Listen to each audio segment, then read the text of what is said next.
Good morning student. मैंने आपको बोला था कि मैं 5.1 के क्वेश्चन आपको बता रही हूँ, तो अगले लास्ट क्वेश्चंस देख लीजिए जो इसी वीडियो में रहेंगे आपके पास कि इसमें कैसे कांस्टेंट की वैल्यू फाइंड करते हैं।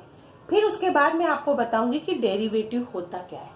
ठीक है, अब ये क्वेश्चन देखिए, F of X equal to के X plus 1 X less than equal to 5 है और एक्स ग्रेटर देन पर 3x माइनस 5 दे रखा है। अब x इक्वल टू 5 पर फंक्शन ऑलरेडी कंटिन्यू है, तो आपको कंटिन्यू तो बताना नहीं है, सिर्फ कांस्टेंट की वैल्यू निकालना है। ये देखिए, x इक्वल टू 5 पर आपके पास पूरा फंक्शन कितना दे दिया है, kx प्लस 1 दे दिया।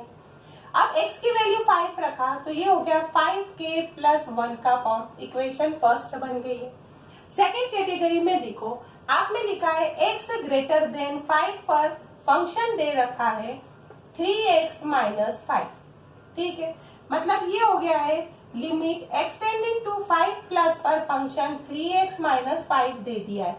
तो x इक्वल टू कितना यहाँ पर यूज करेंगे आप, 5 प्लस h करा, h की वैल्यू 0 आ गई, तो लिमिट एक्सटेंडिंग टू 0 यूज कर रहे हो आप, तो फॉर्म कितना निकल रहा है यहाँ पर, ये हो गया है 3, 5 प्लस h माइनस के 5, तो लिमिट एक्सटेंडिंग टू 0 लिखा तो 15 प्लस 3h माइनस 5 सॉल्व करने पर वैल्यू कितनी आ गई, 15 में से 5 गए तो बचेगा आपके पास 10 और ये 3h तो 0 हो जाएगा। मतलब ये हो गई आपकी इक्वेशन नंबर सेकेंड हो गई है। x इक्वल टू 5 पर फंक्शन कंटिन्यू है, तो f of x is continue at a point x equal to 5 ले लिया। यदि कंटिन्यू है तो हमें क्या बताना है कि इक्वेशन फर्स्ट किसके इक्वल रहेगी, इक्वेशन सेकेंड के इक्वल रहेगी, क्योंकि कंटिन्यू है। तो 5k प्लस 1 इक्वल है 10k, तो 5k इक्वल टू 10 माइनस 1 हो गया, 5k इक्वल टू 9 हो गया, तो k की वैल्यू कितनी निकली है, 9/5 निकली है। तो ये फॉर्म आपको क्या करना है, यहाँ पर सॉल्व करके बताना है। 9/5 निकल गया है, तो ये कांस्टेंट टर्म आपके पास क्या हो गई है, सॉल्व हो गई है। अब आपको आगे देखना है जिसमें आपकी दो इक्वेशन बनेगी, दोनों को सॉल्व करेंगे और a और b की कांस्टेंट वैल्यू आप फाइंड करेंगे। क्वेश्चन का फॉर्म वही है, बस इसमें इक्वेशन बन गई है। ये कांस्टेंट निकालने के लिए बहुत सारे वैल्यू है, आसानी से आप सॉल्व कर सकते हो। अब देखो इस फॉर्म में भी क्या है, देखा जाए तो सिंपल चीज याद रखना, क्या लिखोगे आप, यहाँ पे लिखोगे for x less than 2 and x greater than 10। Question ऐसे ही है ना, 2 के साथ भी और 10 के साथ भी कंटिन्यू है, तो हमने क्या लिखा है, for x less than 2 and x greater than 2 is a polynomial function, या फिर सिंपल पार्ट में हम इस पूरे फंक्शन को न लेते हुए ले सकते हैं, इज ए कांस्टेंट फंक्शन। ये कौन सा फंक्शन है आपके पास, कांस्टेंट फंक्शन है। यदि ये कांस्टेंट है तो मीन्स क्या है, ये कंटिन्यू है, तो आप क्या लिख सकते हैं, is a constant function, then constant function is a continue function. कौन सा फंक्शन हो गया, इज अ कंटिन्यू फंक्शन। यदि ये कंटिन्यू फंक्शन है आपके पास, इसका क्या मतलब हो गया है कि 2, 5 और 21 तो कांस्टेंट हो जाएंगे, उसके साथ आप और भी लिख सकते हो। एंड f ऑफ x कौन सा हो रहा है, is a polynomial function. Polynomial function है, इसका मतलब ये भी क्या है, कंटिन्यू है। Polynomial function is everywhere continuous, तो ये फंक्शन भी क्या हो जाएगा, फंक्शन इज कंटिन्यू हो गया। ये भी ध्यान रखना, ये भी कांस्टेंट पार्ट को ही रिप्रेजेंट कर रखा है, तो भी ये कंटिन्यू है, पॉलिनोमियल फॉर्म में भी कंटिन्यू दे रखा है। ये हमने लिख के बता दिया है, तो हमें सॉल्व करने की जरूरत ही नहीं पड़ेगी। अब इसमें हम इक्वेशन का फॉर्म देखें, सबसे फर्स्ट x इक्वल टू 2 पे रेखा है, तो आपका फंक्शन कितना आ गया है, 5 आ गया है। अब आप देखिए ये लेस देन पर भी 5 आ रहा है, ग्रेटर देन पर कितना आ रहा है, ये वैल्यू आ रही है, तो हमने लिखा x इज ग्रेटर देन 2 ले रखा हुआ है, मतलब मेरे पास पूरा फंक्शन कितना हो गया है, ax प्लस b को बिलोंग कर रखा है। अब मैंने लिखा है लिमिट एक्सटेंडिंग टू 2 प्लस पे लिखा है, तो ax प्लस b हो गया, x equal to 2 plus h रखा, मतलब h की वैल्यू 0 आ गई है, तो लिमिट एक्सटेंडिंग टू 0 लिख रही हूँ यहाँ पे, और यहाँ फॉर्म लिखूंगी a 2 plus h plus b के फॉर्म में। ये तो 0 हो गया, तो 2a प्लस b आ गया है। ये कौन सी हो गई है, ये इक्वेशन फर्स्ट थी तो ये इक्वेशन सेकेंड हो गई है। इन दोनों में कंटिन्यू है 2 पर, तो 2a प्लस बी किसके इक्वल हो गया है, 5 के इक्वल हो गया है। इक्वेशन नंबर आपके पास थर्ड निकल गई है, क्योंकि आपके पास जो भी क्लोज वाला फॉर्म बन रहा है वो कहां से बन रहा है, 2 से 10 के फॉर्म में बन रहा है। ये क्लोज इंटरवल आपके पास बन रहा है, ये चीज आपको ध्यान रखना है। इसमें क्वेश्चन की डिजिट और वैल्यू ही चेंज होकर बताते हैं, बाकी आपको लिखना तो पड़ेगा कि ये कंटिन्यू है तो कैसे है, क्योंकि वो कांस्टेंट भी है, पॉलिनोमियल भी है, सब चीजें दे रखी है। अब आगे फॉर्म में देखो, पहली इक्वेशन तो मैंने आपको बता दी है कि x इक्वल टू 2 पर क्या बन रही है। अब सेकेंड पार्ट दे रखा है x इक्वल टू 10 पे। अभी ये x इक्वल टू 10 पे दे दिया है, तो यहाँ देखो x इक्वल टू 10 लिखा है, तो फंक्शन कितना हो गया है, 21 आ गया।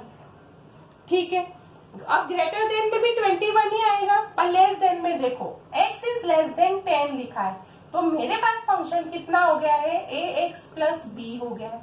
ठीक है, अब इसी को लिखेंगे लिमिट एक्सटेंडिंग टू 10 माइनस पर फंक्शन है ax प्लस b है, x equal to 10 minus h है, तो h की वैल्यू तो 0 निकल रही है। लिमिट एक्सटेंडिंग टू 0 लिखा है, तो a हो गया 10 माइनस h प्लस b हो गया, तो ये हो गया 10a प्लस b। ठीक है, अब ये भी वैल्यू कंटिन्यू है, तो हम क्या मानेंगे कि 10a प्लस b किसके इक्वल दे रखा है, 21 के इक्वल दे रखा है। तो ये इक्वेशन आपकी फोर्थ थी, तो ये इक्वेशन 5 हो गया। ये कंटिन्यू है, तो आप लिख सकते हो 10a plus b equal to कितना हो गया है आपके पास 21। ये इक्वेशन नंबर 6 सॉल्व हो गई।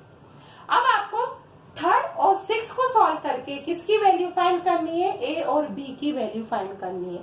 तो हमने सॉल्व करा इक्वेशन थर्ड एंड 6 दोनों को लिया, तो थर्ड की वैल्यू कितनी है, 2a plus b equal to 5 है, और ये हो गई 10a plus b equal to 21 आ गई है। अब इसमें देखो वैल्यू का पार्ट क्या दे रखा है, सॉल्व करेंगे सिंपल वे में। सिंपल वे में सॉल्व करेंगे तो ये हो गया माइनस, ये हो गया माइनस, ये हो गया माइनस, ये तो कैंसिल हो जाएगी वैल्यू आपके पास।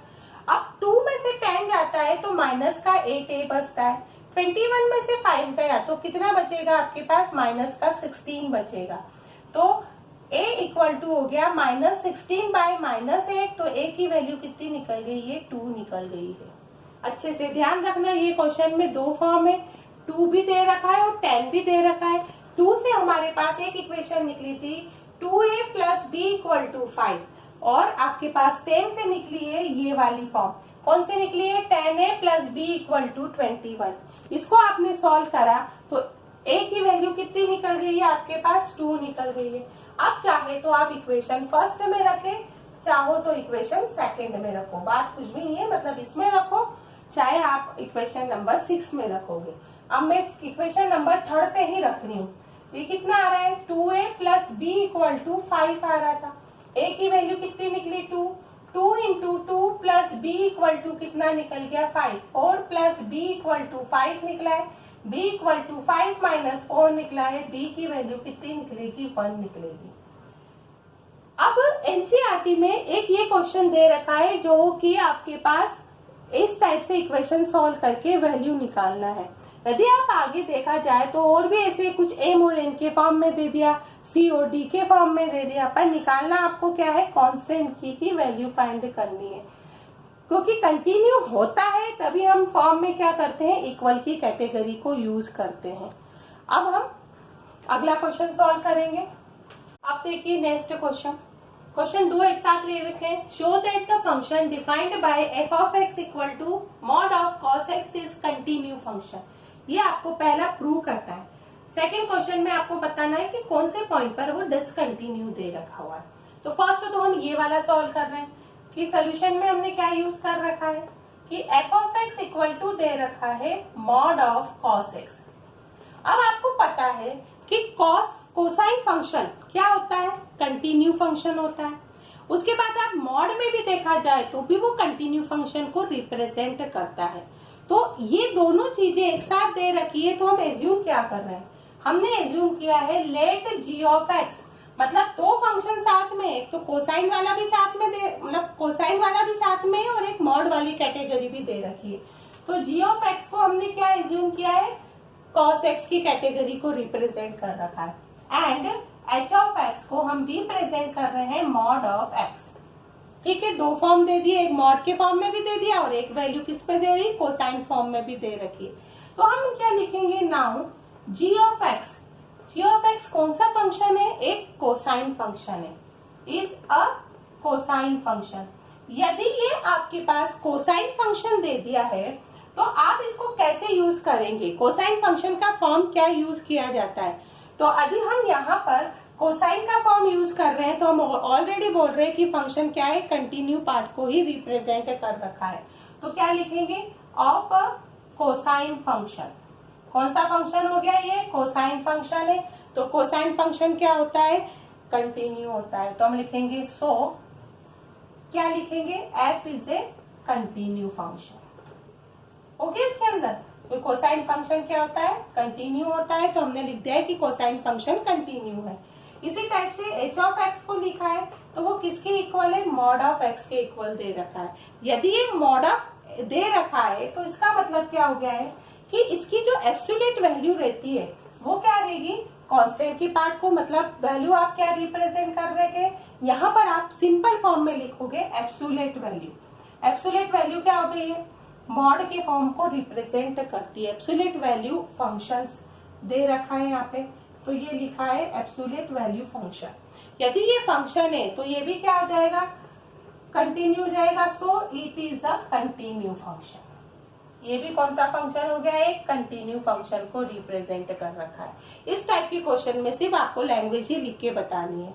तो आप लिखोगे H O G of X की कैटेगरी, इसका मतलब है H of G of X के पार्ट को वो रिप्रेजेंट कर रखा है।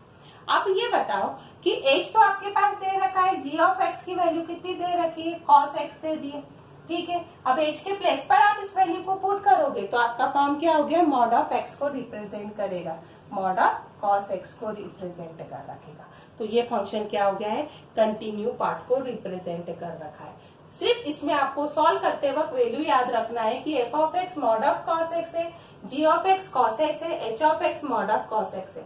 कोसाइन फंक्शन क्या होता है, कंटिन्यू होता है। एब्सोल्यूट वैल्यू फंक्शन क्या होता है, ये भी कंटिन्यू होता है। तो इसका पूरा फॉर्म क्या रिप्रेजेंट हो रहा है, कंटिन्यू फंक्शन को रिप्रेजेंट कर रखा है। तो ये इस टाइप के क्वेश्चन वैसे तो अभी तक इतने सालों के पेपर देखे बोर्ड के फॉर्म में तो नहीं आते हैं, तब भी आपकी एनसीईआरटी में दे रखा है, तो इसलिए मैंने इसको क्या कर दिया है, सॉल्व करके आपको बताया है। सिर्फ इसमें लिखना कैसा है यही वैल्यू ध्यान रखना है। अब मैं ले रही हूँ नेक्स्ट क्वेश्चन। नेक्स्ट क्वेश्चन का पार्ट आपके पास क्या दे रखा है, दोनों ही मॉड की कैटेगरी को रिप्रेजेंट कर रखा है। मतलब मॉड ऑफ एक्स भी दे दिया है और मॉड ऑफ एक्स प्लस 1 भी दे दिया है। तो अब इसको कितना एज्यूम कर रहे हैं, हम इसको भी कुछ न कुछ तो एज्यूम करेंगे। हमने एज्यूम किया है कि लेट जी ऑफ एक्स को हम क्या रिप्रेजेंट कर रखे हैं, मॉड ऑफ एक्स के पार्ट को रिप्रेजेंट कर रखा है। उसी टाइप से हमने लिखा है and H of x. H of x किसके इक्वल है, मॉड ऑफ एक्स प्लस 1 के इक्वल है। आप देखो ये दोनों ही मॉड की कैटेगरी में दे रखा हुआ है, तो आप क्या बता सकते हो इसको, इज कौन सी वैल्यू है ये, अभी हमने लिखी थी कि इज द एब्सोल्यूट वैल्यू दे रखी हुई है। मतलब इसके फॉर्म में भी क्या हम बता सकते हैं कि ये एब्सोल्यूट वैल्यू है। तो यदि ये एब्सोल्यूट वैल्यू दे रखी है तो ये भी क्या हो जाएगा, कंटिन्यू फंक्शन है, एब्सोल्यूट वैल्यू फंक्शन है। तो हमने लिखा so it is continue function. कौन सा फंक्शन हो गया ये, कंटिन्यू फंक्शन को रिप्रेजेंट आराम से कर रखा है। यदि ये कंटिन्यू फंक्शन को रिप्रेजेंट कर रखा है तो हम ये बता सकते हैं कि दोनों ही मॉड का फॉर्म दे दिया है, चाहे पहला हो चाहे दूसरा है। तो हम क्या लिखेंगे इसमें, हम लिखेंगे सो इट इज, अब ये फंक्शन क्या है, कंटिन्यू है, तो हम क्या लिखेंगे, so it is a absolute value of function is continue, so difference of two function is also continue। ठीक है, इसका डिफरेंस भी क्या है, ऑल्सो कंटिन्यू है। तो हम क्या लिखेंगे, इस क्वेश्चन के फॉर्म में लिखेंगे कि ये फंक्शन क्या है, कंटिन्यू है। तो तो इसका जो फॉर्म दे रखा है कि डिसकंटिन्यू है क्या, नहीं लिखेंगे। तो नो फंक्शन आर डिसकंटिन्यू, ये चीज याद रखना है इसके अंदर। ये सिर्फ लिखने का टाइप है, तो आपको पता होना चाहिए कि वैल्यू क्या क्या दे रखी है। एब्सोल्यूट वैल्यू फंक्शन दे दिया है, तो मॉड की वैसे सिंपल सी कैटेगरी में देखा जाए तो वो कंटिन्यू होता है, तो दोनों मॉड में है तो उनका डिफरेंस भी क्या होगा, कंटिन्यू पार्ट को रिप्रेजेंट करेगा। अब मैं आपको नेक्स्ट वीडियो में, ये तो कंटिन्यूटी का पार्ट हो गया था, अब नेक्स्ट वीडियो में मैं आपको बताने वाली हूँ कि डेरिवेटिव होता क्या है, कौन कौन से फॉर्मूले होते हैं, फिर इसको किस टाइप से सॉल्व करते हैं, वो मैं नेक्स्ट वीडियो में बताऊँ।